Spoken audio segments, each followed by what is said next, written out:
Yeah. And what we usually do is that we ask you to, in 1 minute, explain yourself, what you're doing and who you are.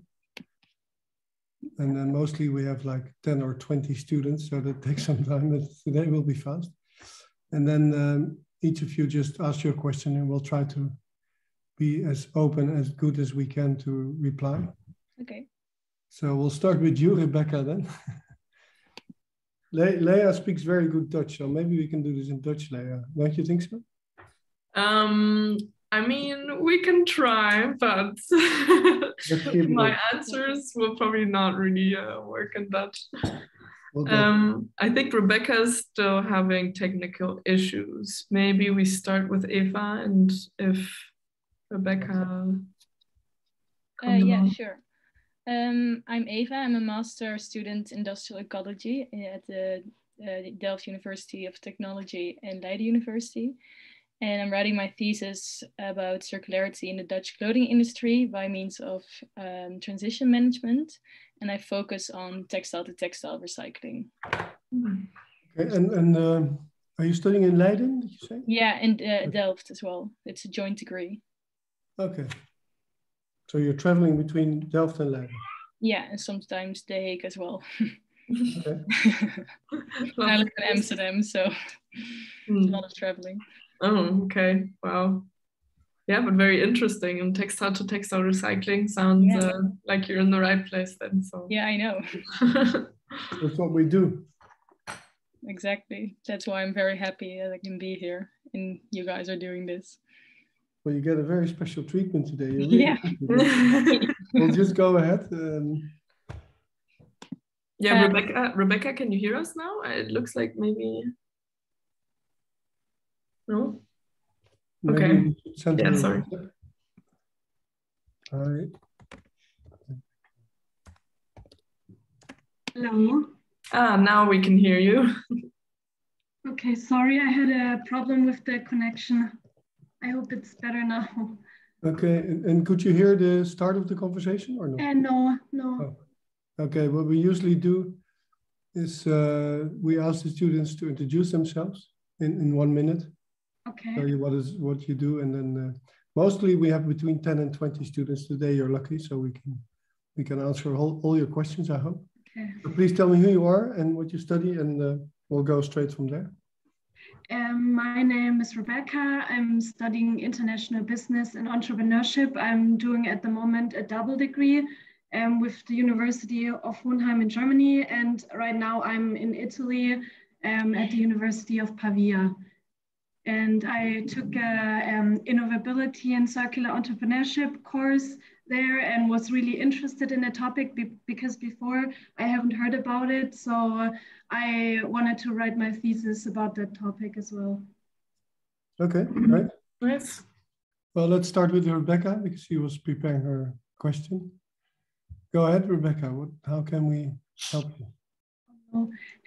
Is there a chance that I could leave for a second and then come back because I'm having a problem with a window that I cannot close? Okay, we have in the meantime some more entrances. Sorry. Welcome, Elise and Silke. We are just starting, so you're lucky. And what we ask you is to present yourself in 1 minute, what you study and what you do, where you study. Elisa, can you hear us? Yeah, perfect. Okay. Thank you. Okay. So please go ahead. All right. Hi. So my name is Elisa. I am 24 years old and I'm studying at Utrecht University at Trinity College Dublin. And my degree is a master's degree in sustainability. Okay, thank you. And Silke? Silke, can you hear us?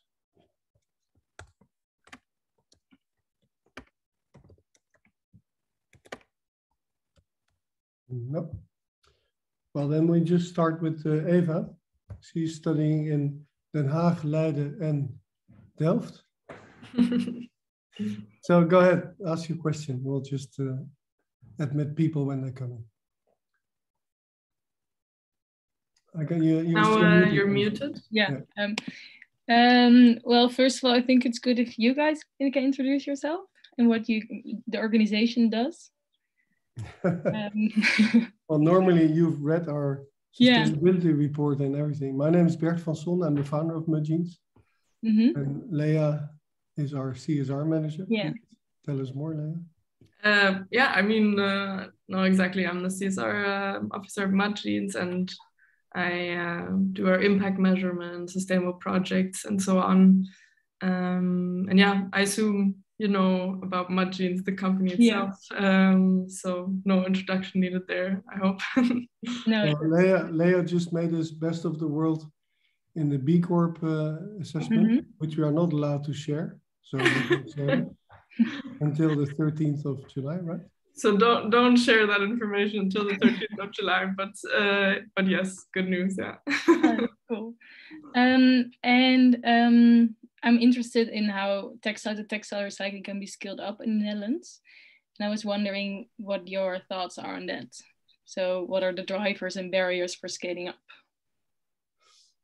The drivers are that you really need idiots to start doing it because it's very hard, it's very difficult. You need reverse logistics, it's more expensive, and you need to find most difficult part is the customers to get customers change into their behavior, and that's nearly impossible. But on the technical side and on the buying side, everything is possible. But if I ask your question, if I look at your question, you really said in the Netherlands only? Yeah. And what do you mean by that? Recycling here? Sorry? What do you mean by that in the Netherlands? It's more like a social boundary. So not exactly that it has to be done here, but for instance, you guys are a Dutch company. Yeah. So you're in the boundary of the Netherlands. Okay. Now, so on the part of the technical thing, the recycling and the remaking of yarn and weaving is done all in Valencia at the moment. We are talking to a second source in Turkey, which used to be difficult because you were not allowed to send all jeans to Turkey because of all kind of discussions, but now that's solved. And so on that side, it's all outside of Holland. And we as a company, we sell now in 30 countries to around 300 retailers. That's the part of the retail, and our own web shop, of course, anybody can buy. And Holland is only a small part of our business, I have to say. Germany is a big market. France is getting a big market. Yeah, so it's not really, we are a Dutch company, but we are doing 80% of our turnover outside of Holland. Yeah, okay. Does that answer your question or not? Yeah, what is needed for scaling up, not necessarily in the Netherlands, but now you're kind of a niche? Yeah, we started 10 years ago with the idea of making new jeans out of old jeans, going all the way back to the raw material and recycling it, as you read maybe. At that time, it was completely unknown and ridiculous. We tried to call ourselves zero waste and all those kind of things, which didn't really attract people. Still, the most important thing is if I look at the selling side, you have to make beautiful jeans. The fit has to be perfect. The softness of the material has to be fantastic. The delivery has to be good. All the major things that all the jeans companies has to deal with. And then on top of that, we add something called sustainability or circularity. But it's not in the eyes of the consumer, of most consumers, it's not their first thought of, hey, I'm going out today to buy a circular pair of jeans. Maybe today more, but it's still very far away. Yeah. Lea, do you have anything to add to that? Or? No. Let me think. Yeah, I mean, as you said, I think I personally I'm not aware of any big recyclers in the Netherlands.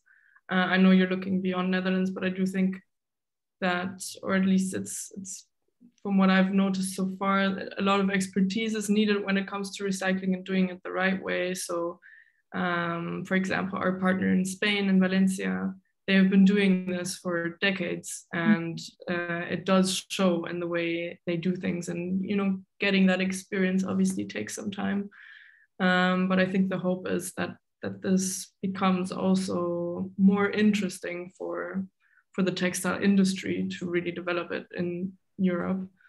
Other than that, I think looking at it from a brand's perspective, it is more work. You need to invest time and effort into it, and also it just it technically behaves. It's a different product. You cannot treat it the same way that you do a non-recycled fabric, which doesn't mean that it's not possible or that it's worse. It just means you need to rethink things, and that obviously takes, like I said, time and effort. And for companies that have been around for a long time and know how they do things and want to stick with that, I think that's a barrier for them. But yeah, I think that's about all. Okay. And which parties are involved in textile to textile recycling, and which other actors or parties should be involved? So Eva, what we usually do is that students get one by one can ask a question. Okay, but we'll go ahead and then we'll go to the next one. Yeah, cool. Sorry. No, go. What was your question again? Which parties and actors are involved in textile recycling, and which other actors should be involved? In Holland, you mean? And just in general. We had, for instance, I think 2 months ago, there was Kingpins. This is the big denim fair in Holland, where the whole world of denim producers come together, which was now after COVID again happening. And we have the feeling that all the suppliers, all the people that are making something, all the producers, they're all thinking of solutions, and they all have new techniques. They have a better way to dye. They have a more beautiful indigo that's biodegradable. They use more and more post-consumer waste or pre-consumer waste. They are looking into hemp. They come with a lot of ideas, and they tell us that we are the only ones that are buying it. So the whole industry, on the core, is looking for solutions and is trying to do better, and the brands are not buying it. So that's the sad solution to that. Okay. So let's go to Elise. Is it Elise or Lisa? It's Elisa. That's perfect. Thank you. Okay. Yeah, first of all, very interesting what's already been mentioned. Just something that I picked up there was you mentioned consumer behavior as a barrier. So there's a lot that's being done, but consumers aren't really willing to do so. So I'm just wondering, what do you currently do to influence consumer behavior? What are things that have worked in the past and what may not work? Well, what we do is not that important, because we are a small company and we don't have that much reach, although we make a lot of noise and we win prizes and people are looking at us. And also big companies are looking at us and saying, shit, these guys are still there after 10 years and they're growing, and we become a pain in the ass for the bigger ones. And what we need is, as a community, are 3 things. I think the consumers have to start change their behavior. Companies have to start offering products that have post-consumer waste recycled textile in them. And thirdly, the most important is the governments. They have to start implementing rules and laws, which is happening now, for instance, in France. And there are talks in Holland also, but it's a very slow process, or maybe European laws. So we need a level playing field.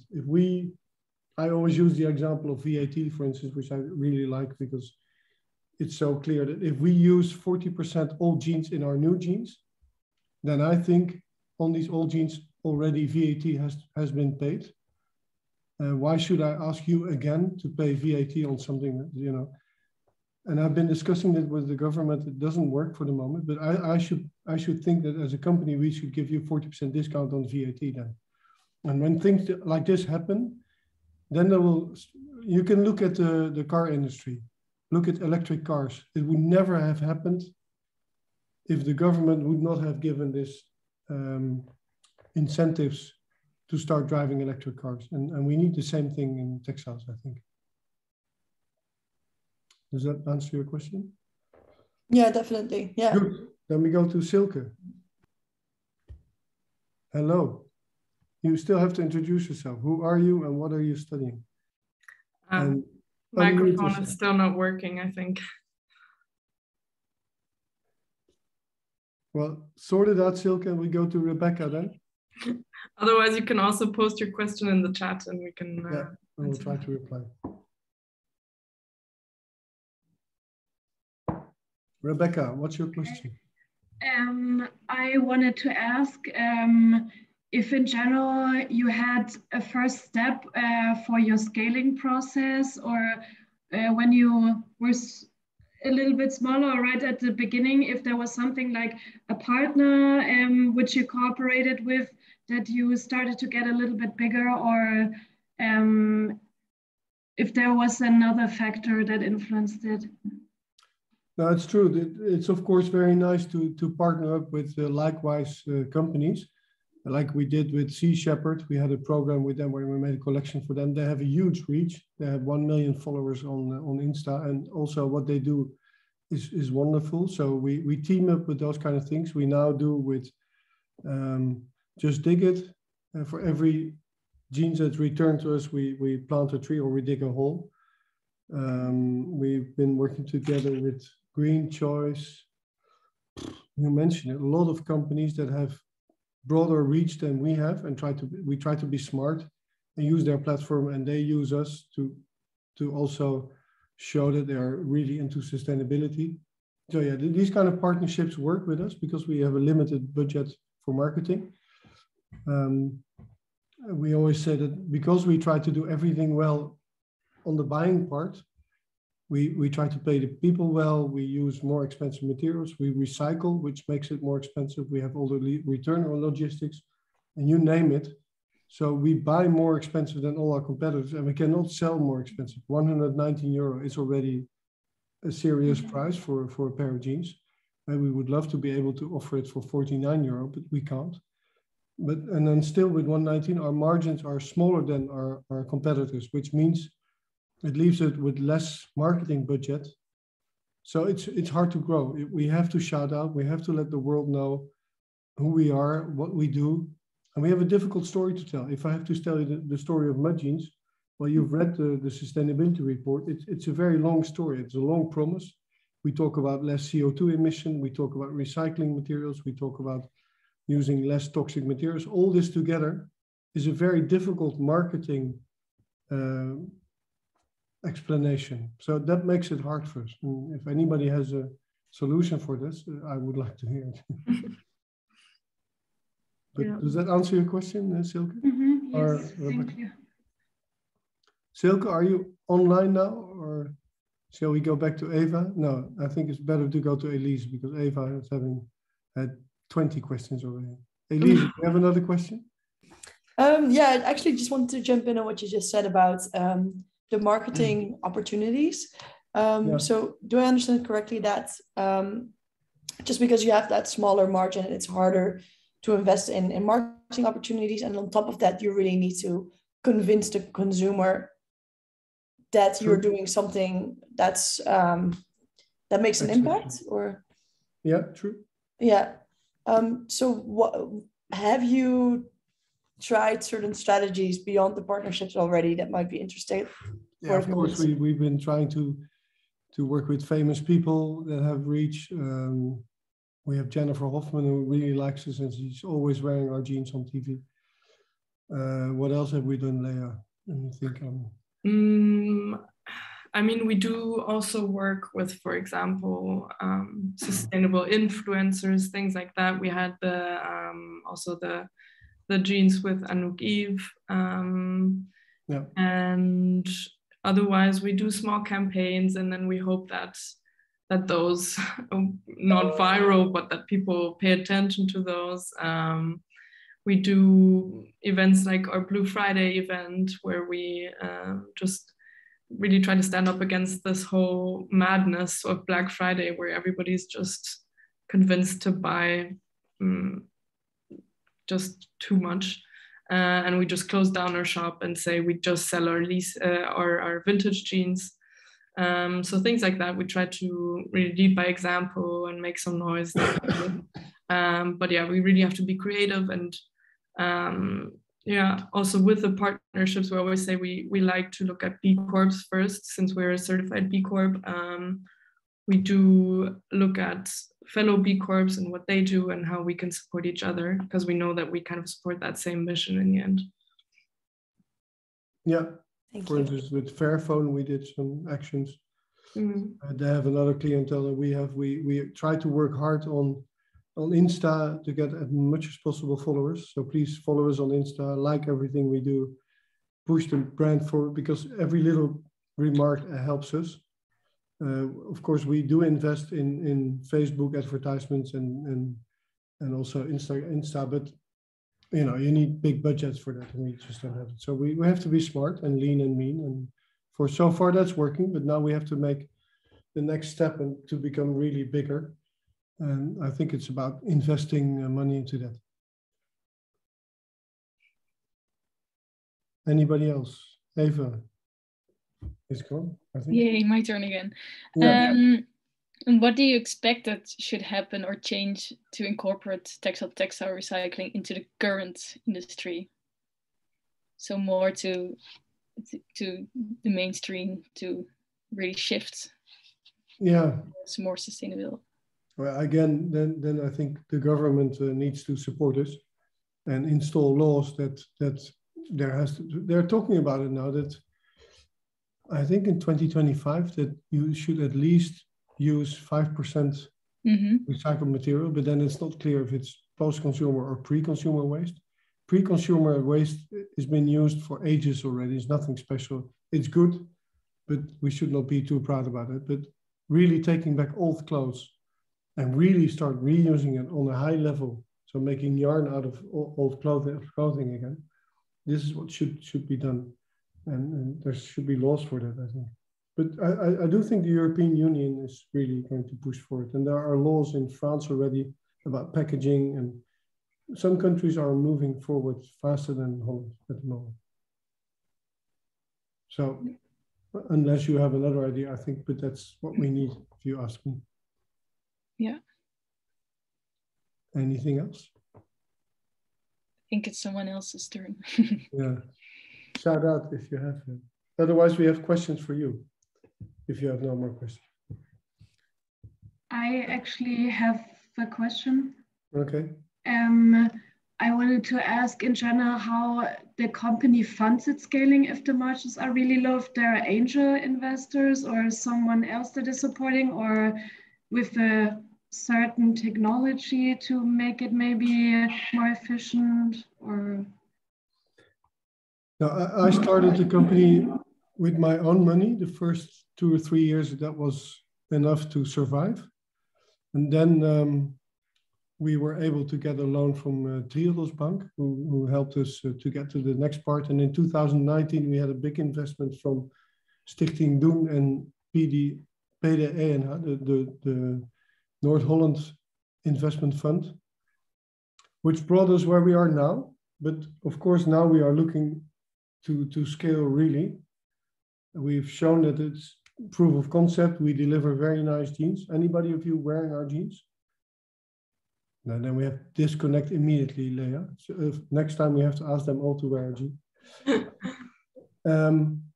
But we deliver good jeans. Shops all over Europe are very happy with delivery and quality. So we've proof of concept to be able to grow, and also our suppliers can very easily make bigger quantities. It will even be making things easier if the quantity rises, because everything becomes more efficient then. So now it's just a matter of making the brand stronger, tell our story shorter with better materials, with better visuals, and invest in that. That's our next step for now. We've been investing last years a lot in traceability and the B Corp assessments and things like that. And we've also been investing in the Road to 100, maybe if you've seen that coming by. So we launched 1 week ago our first ever jeans made of 100% old jeans, which is, I mean, really is something special. And I think we should not be the ones that are doing it, but the bigger jeans brands are just refusing to do it. So we did it. For that, we did get a little bit subsidized by the Dutch government, but small money. And for a company like ours, it's really difficult to do it because, you know, you invest a lot of time and money. But it was together with Saxion University. I think you know that. Have a look at the videos we made so you can see what we did and how we did it. And well, that's what we do. We try to make noise in that way and convince people like you to start wearing our jeans and to talk about it and to become ambassadors and talk to your friends about our brand. That's what we hope. Any other questions? I might have another question. So of course, one of your unique selling points is really how sustainable you are and how much you do for the environment and socially. Yeah. But what I would wonder then, because more and more brands, of course, are starting to market with the fact that they are very sustainable, and there's also a lot of greenwashing going on. Yeah. Do you notice that there's a lot of competition with those greenwashing brands nowadays because of that? Yes. The consumer is very lazy, and once he hears that somebody is shouting something out totally unfunded and not backed, consumers have the tendency to believe that, and that's really hurting us. So there again, also, I hope we will have laws. Maybe you can react on this, Lea. It's happening. Yeah, so I 100% agree with what you're saying. You know, as a consumer, we also just don't have the time to Google and research every claim that is being made. So to some extent, we just have to trust in what is being said. And big brands are very clever in finding a way to word things that make it sound just as sustainable as what we do. But the fact of the matter is that it's just nowhere close because, yeah, unfortunately it isn't. So we're really hoping for some regulation there. And we do see that it is coming. That you can no longer just make statements or even use the word sustainable in your product without backing that up in some way. So we're really hoping for that. And other than that, I mean, it really is a struggle, but we try to say that we put ourselves apart from that by being radically transparent. So we show you our entire supply chain. We show how every step of the production works. We show you who works with us, how they work for us, everything. And we, in that extent, we're just very different because the big brands do not do that. They try very hard to cover all of that up. But I think at the moment, we're still reliant on people being really interested in that and reading our sustainability report and, you know, going beyond a little claim on a product tag. So yeah, the hope is really that regulation will help us out there. Okay, thank you. Mm-hmm. Okay. I think we're through. Or Eva, I was wondering about knowledge exchange and communication between other small companies, like for instance, Loop Alive, if you share, well, knowledge. Yeah, we know them very well, and we are, of course, exchanging ideas. And we've been also part of the denim deal in Holland. And before that, there was a coalition between all the denim brands in Amsterdam. But in the end, we found out that we were the only ones bringing things, knowledge, and sharing things. And, you know, of course, it doesn't work if it's like that. But yeah, with Loop Alive, we try to work together and try to exchange ideas. But also with other B Corpses like Tony Chocolonely and Fairphone. You know, they have the same struggle trying to sell a phone that has a long-term promise and is trying to do things better. So we do talk a lot, and that's one of the big advantages of also being a B Corp, that you have access to, you know, we talk to their marketing departments and our colleagues there, which helps us a lot because we all make the same mistakes or we all do the right things, and then we found out what works for them and what maybe works for us. Tony Chocolonely is a good brand. They did very well to grow so fast.